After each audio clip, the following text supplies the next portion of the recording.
I'm Catherine Tatum, and I'll be doing a close reading of the poem The Spider and the Fly, written by Mary Howitt. This is a fourth grade level text but could be read in upper elementary through middle school. I chose this text because it's a poem, and I've noticed that many students tend to have a difficult time interpreting them. Another reason I chose this poem was because it was originally published in 1828. So there are some words that are dated as well as the style. With these factors, I think that this makes the perfect text to read several times and to dissect. "Will you walk into my parlor?" said the spider to the fly. "'Tis the prettiest little parlor that ever you did spy.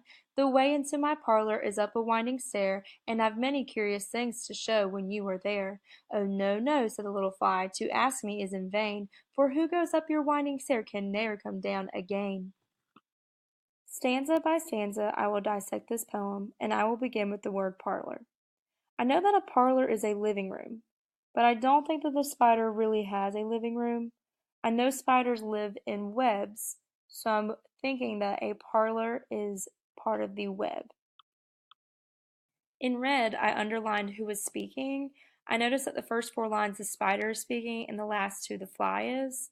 I also noticed that the fly doesn't seem too convinced to go into the spider's parlor because the word vain in there means no use. So the fly saying there's really no use in even asking because I know what will happen. In blue, I underlined tis and ne'er. These are words that were used in earlier times. Looking at that sentence, I can tell that tis means it is and ne'er means never. In the very last line of the stanza, I pronounced again differently because I noticed that this is a rhyming poem and the line above was vain, so I wanted it to flow better. "I'm sure you must be weary, dear, with soaring up so high. Will you rest upon my little bed?" said the spider to the fly.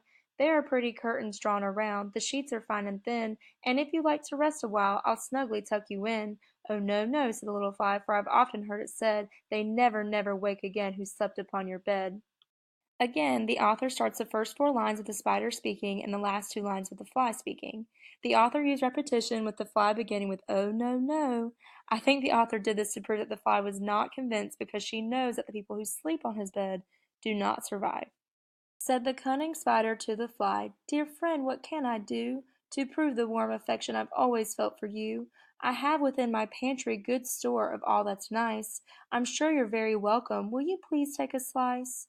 "Oh, no, no," said the little fly. "Kind sir, that cannot be. I've heard what's in your pantry, and I do not wish to see." Again, the author uses repetition with the fly, beginning with "oh, no, no," because the fly is still not convinced. The first four lines still begin with the spider trying to convince the fly to come into his web. He is now trying to lure her in by inviting her into his pantry. I know that a pantry is a place where food is stored. I circled cunning because the author explicitly stated that the spider was just that. The spider is saying anything to make the fly come into his web. He even stated that he wanted to prove his warm affection or love for the fly by allowing her to come in and eat. "Sweet creature," said the spider, "you're witty and you're wise. How handsome are your pearly wings, how brilliant are your eyes. I have a little looking glass upon my parlor shelf. If you'll step in one moment, dear, you shall behold yourself." "I thank you, gentle sir," she said, "for what you're pleased to say, and bidding you good morning now, I'll call another day." The spider continues to try to convince the fly to come into his web.